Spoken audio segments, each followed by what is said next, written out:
শিক্ষার্থীবৃন্দ সকলকে আন্তরিক শুভেচ্ছা ও অভিনন্দন।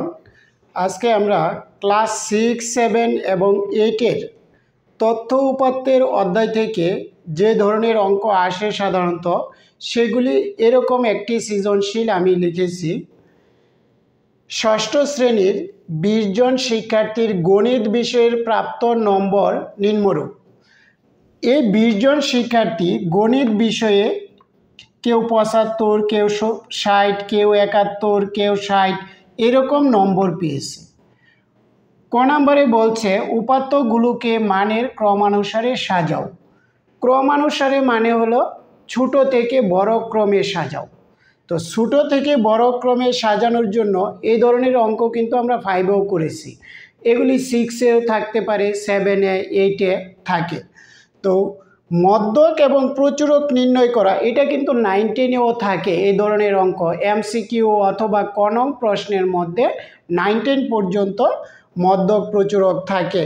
কয়েকটি সংখ্যা দিয়ে দেয় এগুলির মধ্যক প্রচুরক নির্ণয় করার জন্য। সেই দিক থেকে এই সৃজনশীলটি খুবই ইম্পর্টেন্ট, তোমরা ভালো করে করবা। ঊর্ধ্বক্রমে সাজিয়ে পাই। ঊর্ধ্বক্রম মানে হলো ছোট থেকে বড়। আমরা এখানে দেখব সবচেয়ে ছোট কোন সংখ্যাটা আছে। সর্বনিম্ন সংখ্যা আছে 60 এখানে। তো আমরা 60 কয়টা আছে দেখব, একটা 60, দুইটা 60,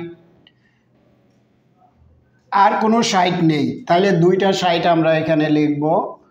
60, 60 আমরা যদি একটু ফাঁকা বেশি দেই, কমা না দিলেও হবে। 60-এর পরে আছে 71। তোমরা 71 সংখ্যা দেখো কয়টা আছে, একটা 71, আর নেই, একটাই। 71-এর পরে কত আছে, 75।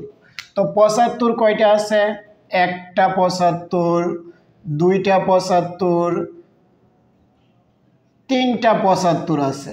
তাহলে আমি লিখলাম তিনটা 75, 75, 75, 75। তাহলে তিনটা 75 লেখা হয়ে গেল। 75-এর পরে আছে 78, 78 একটা, তারপরে দুইটা 78 আছে, আমরা লিখলাম 78, 78। তারপরে আছে 80, 80 একটা 80, দুইটা 80, তিনটা 80, তিনটা 80 আছে, আমরা এখানে একটা 80 লিখলাম। 80, 80, তিনটা 80 হয়ে গেল। 80-এর পরে আছে 85। তো দেখি আমরা 85 কয়টা আছে, একটা 85, দুইটা 85, 85, 85।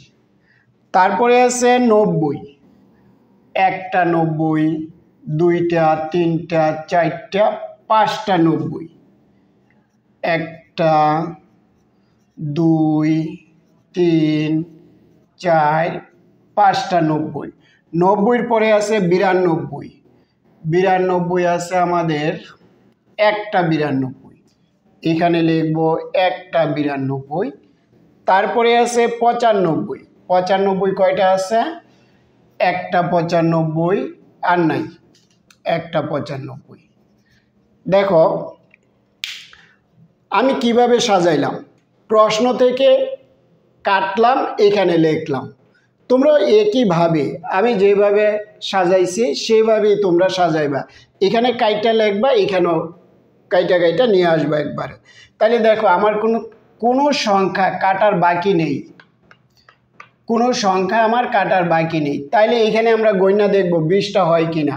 1, 2, 3, 4, 5, 6, 7, 8, 9, 9 দুগুণে 18, 19, 20। তোমরা অঙ্কটা সাজানোর পরে এইভাবে গণবা, যদি ভুল হয় তাহলে এখানে ধরা পড়বে। এভাবে যদি সাজাও তাহলে তোমরা নির্ভুলভাবে অঙ্কটা করতে পারবা।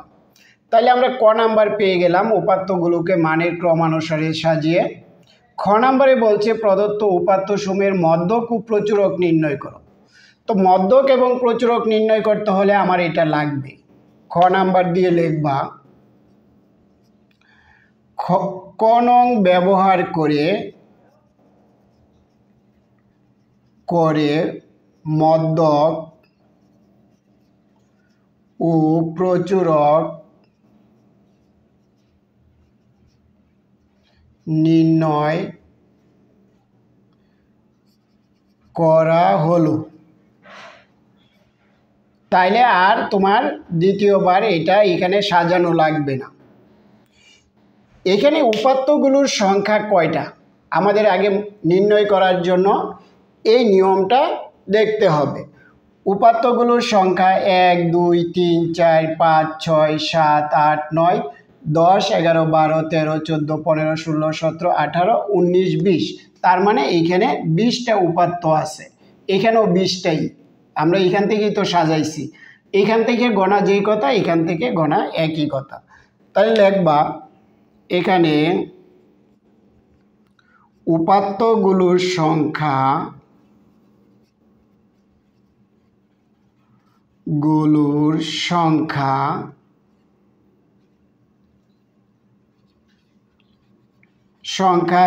n সমান 20। আমরা উপাত্তগুলোর সংখ্যাকে n দ্বারা প্রকাশ করলাম। তোমাদের 6-এর বইয়ে যেরকম নিয়ম আছে আমি কিন্তু সেভাবে করাচ্ছি না, আমি অন্যভাবে করাচ্ছি। যে কোনো অঙ্ক মধ্যক এবং প্রচুরক তুমি করতে পারবা, যে কোনো অঙ্ক। তাহলে n মানে উপাত্তগুলোর সংখ্যাকে n দ্বারা প্রকাশ করছি। 20টা এখানে সংখ্যা আছে, আমরা গণে দেখেছি। এই 20 সংখ্যাটা কি? যা জোড়, এটা জোড় সংখ্যা। তো 20 জোড় সংখ্যা হলে 20-এর জোড় সংখ্যার জন্য একটা মধ্যকের সূত্র আছে। উপাত্তগুলোর সংখ্যা যখন জোড় সংখ্যা হবে তখন মধ্যকের সূত্র হবে এইটা, n/2 তম পদ যোগ n/2 যোগ 1/2 তম পদ। তাহলে এই সূত্র। আর মধ্যকের সূত্রটা হবে, যদি বিজোড় সংখ্যা হয়, n বিজোড় সংখ্যা হলে মধ্যকের সূত্র হবে n+1/2 তম পদ।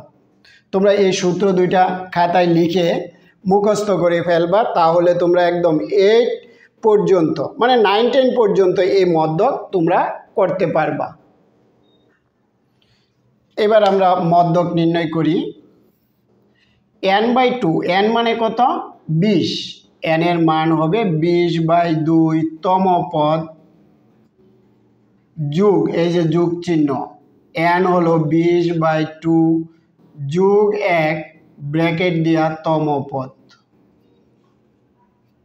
নিচে আছে কত আমাদের? 2 সমান 2 দিয়া 20কে ভাগ করলে 10 তম পদ যোগ, এটারে ভাগ করলে 10, 10-এর সাথে 1 যোগ করলে 11 তম পদ, নিচে 2। এবার 10তম পদটা আমরা এখান থেকে গণে বের করব। এখানে 10তম পদ 1 2 3 4 5 6 7 8 9 10, এটা হলো 10তম পদ আর হলো 11তম পদ, এই যে 11তম পদ। তাহলে এই তম পদটা আমরা কোথায় থেকে নিব? এই যে ছোট থেকে বড় ক্রমে সাজাইছি ওইখান থেকে নিতে হবে। এই কারণেই আমরা বলছি ক নং ব্যবহার করে মধ্যক প্রচুরক নির্ণয় করা হলো। তাহলে 10তম পদটা কত? 80, পরে কি চিহ্ন? যোগ চিহ্ন। 11তম পদ কত? 80, নিচে কত? 2। এখন কিন্তু আর তম পদ হবে না, কারণ এই তম পদটাই কিন্তু 80, এই 11তম পদটাই 80, এই কারণে আর তম পদ লেখা যাবে না। এবার নিচে 2, 80 80 যোগ করলে 160, 160কে 2 দ্বারা যদি আমরা ভাগ করি 80 হবে। অতএব মধ্যক সমান 80, অথবা নির্ণয় মধ্যক 80 নিচে লিখে দিবা। নির্ণয় মধ্যক 80। তোমরা এই নিয়মটি করবা সব সময়। 6 থেকে যদি প্র্যাকটিস করতে থাকো তাহলে 9-10-এ গিয়ে আর সমস্যা হবে না। এই নিয়মটি তোমরা সব সময় করবা মধ্যক নির্ণয়ের ক্ষেত্রে, যদি এইরকম উপাত্ত থাকে। আমরা যদি মধ্যক এবং প্রচুরক শব্দ দুইটাকে বিশ্লেষণ করি তাহলে কি পাই? আমরা কিন্তু এখান থেকে বুঝতে পারি মধ্যকটা কি হবে, প্রচুরকটা কি হবে। মধ্যক মানে আমরা বুঝি মধ্যমান। মধ্যক মানে এই রাশিগুলির মধ্যমান, সহজ কথায়। এই কারণে আমরা মধ্যমানটা সূত্র দিয়ে বের করি। প্রচুরক মানে কি? প্রচুরক মানে হলো উপাত্তগুলোর মধ্যে কোন সংখ্যাটা বেশি পরিমাণ আছে। প্রচুরক মানে বেশি, প্রচুর মানে বেশি। আমরা এটাকে বিশ্লেষণ করলে প্রচুরক মানে প্রচুর, আর প্রচুর মানে যেই সংখ্যাটা সবচেয়ে বেশি আছে সেটাকে প্রচুরক বলা হয়। তাহলে আমরা বুঝলাম যে প্রচুরক হলো উপাত্তগুলোর মধ্যে সবচেয়ে বেশি যে সংখ্যাটা থাকবে সেটা হবে প্রচুরক। এখানে 60 দুইবার আছে, 71 একবার, 75 তিনবার, 78 দুইবার, 80 তিনবার, 85 দুইবার, 90 আছে দেখো 5 বার, 90 আছে 5 বার। তাইলে আমরা লিখতে পারি উপাত্তগুলোর মধ্যে 90 আছে সর্বাধিক 5 বার। তাহলে উপাত্তগুলোর মধ্যে 90 আছে সর্বাধিক 5 বার। অতএব উপাত্তগুলোর প্রচুরক